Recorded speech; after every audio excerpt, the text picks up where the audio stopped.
So after 10 weeks of work, my local AI agent, well, it finally broke everything. My agent running through Gemini, well, it died on Tuesday. And I don't mean figuratively. I mean 503 errors, service unavailable. I was finally blocked from Gemini's API features, right in the middle of the most important edit I've had in the past 10 weeks. I was 3 hours into the final edit of my last video when my AI agent, and the one I built my entire workflow for my channel through, just kind of stopped responding to me.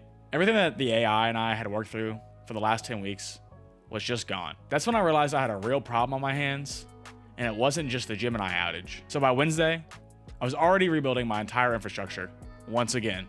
Just for some context, I've been running my local AI operations stack for about 10 weeks now. This includes automated pipelines, sleep-wake cycles, cron jobs, Discord bots, the whole 9 yards. For this entire time, my local AI agent was using Gemini as its primary brain. This wasn't just for writing, it's for knowing the actual project that we're working on. The decisions, the pivots, the direction. The full 10 weeks of context built one conversation at a time.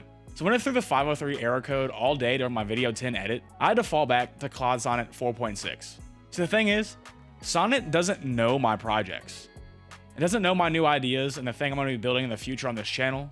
And most importantly, doesn't know the last 10 weeks of my decisions. So I had to rebuild that context from scratch every single time that I started a new session. That single editing day for video 10 cost me $40 in API calls. But here's the thing about that though. The $40 wasn't really the issue for me. The issue that I ran into was I had nothing in place to keep that from happening again. Any future model I chose to use could also go down. Any session I spawned could end unexpectedly. And every time it did, whatever the AI and I had just figured out together was just completely gone. That's not long-term infrastructure. That's just hopes and dreams. So let me tell you what the problem actually was. Whenever a developer normally loses their local environment, they can just restore from a backup. Whenever a database crashes, you can just replay the transaction logs. There's always a record, and there's always a restore point. I had none of that. Every AI session I started cold. Every time I switched a model, it meant re-explaining my projects from scratch. Every time a context window filled up, that meant losing everything that came before that compaction was just completely gone. See, I'm starting to build something serious on this channel, a real business, a real product with real ideas and real applications. You cannot do that on a shaky foundation with no long-term memory structure. So I did what every good builder does, and I built one myself. Here's exactly what I built this week for this channel. Every 30 minutes, automatically through OpenClaw's heartbeat system, the system saves a full transcript of our entire conversation. It's not a summary, it's not bullet points, but it saves everything word for word from both sides, the AI agent, Dwight, and myself. Everything is saved in full. Those transcripts go into a digital filing cabinet that I named memory/transcripts and then label with the date, month, and year. That means every session is saved in my digital filing cabinet by date, every day. At the same time, I have a separate process that runs to distill the information given from the transcript to make a permanent memory file. This isn't for quick recall, but it's for fast loading. When a new session starts, the AI reads today's logs and yesterday's transcripts and knows exactly where we left off every time. This isn't a summary of what happened.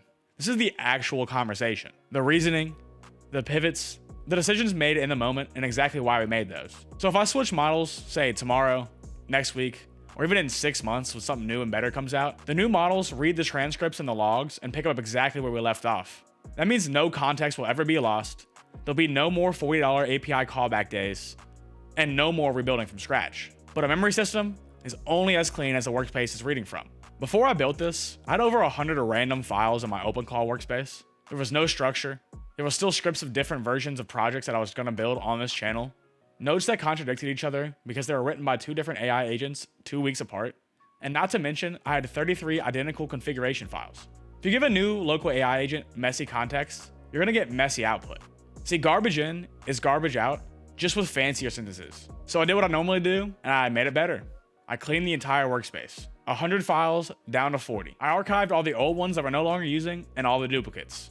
And I built cleanly named file systems so now every file that exists has a reason and why to be there. But this cleanup wasn't an innovation. A clean workspace is what makes the memory system actually work. Because the transcripts and the memory files can't be competing with 300 stale old files for context space every time I open up a new session. Then after all these changes, I had to redefine my content stack and my local AI stack. That starts with me, Juice. I'm the CEO, the prompter I should say, of this channel. Then I have my local AI agent, Dwight, who runs through OpenClaw. He handles all the memory, all the strategy, and all the orchestration of what we're building. He's the persistent local AI agent layer. He's the AI agent I chose to know the full project history because he's the one saving all of our conversations every time we speak.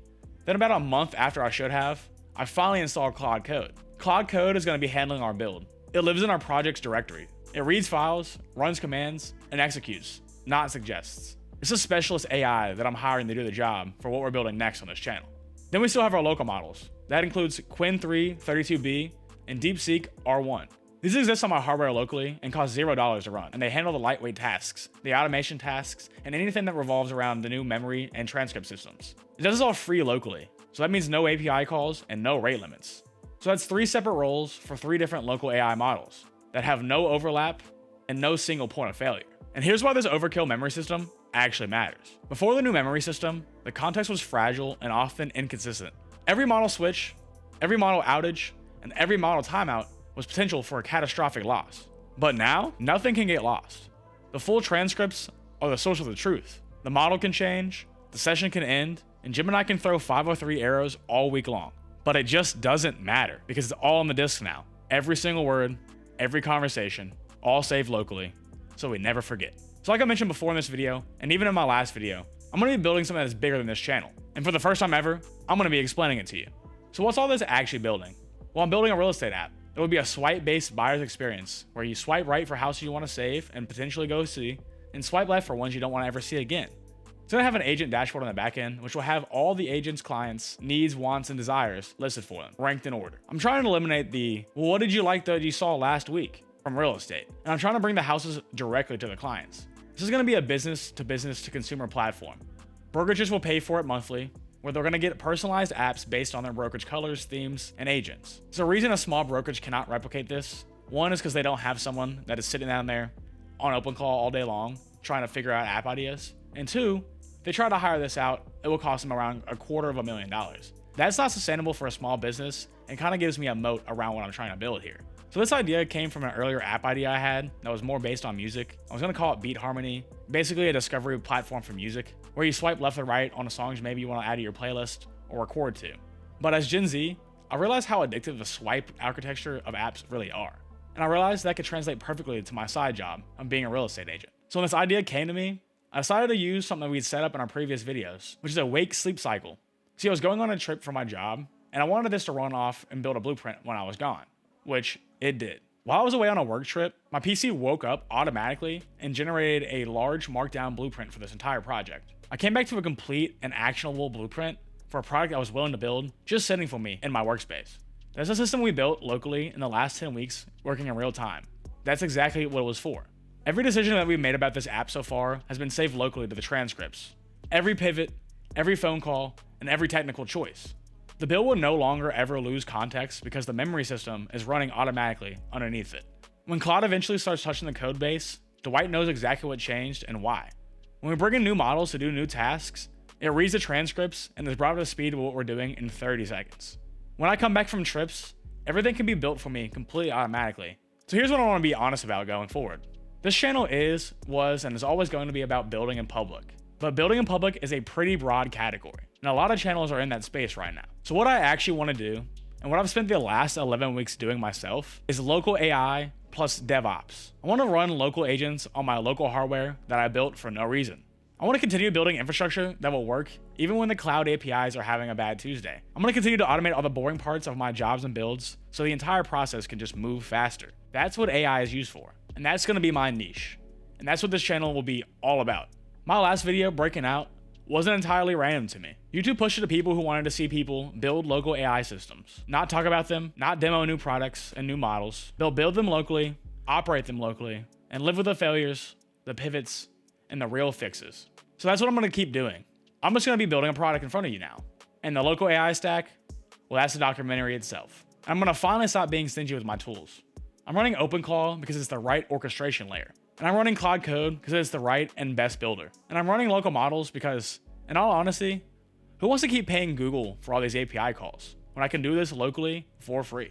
So I finally have the right tools, running on the right hardware, doing the right jobs. And that's the big lesson. Gemini dying on Tuesday during the recording of my biggest video was the forcing function.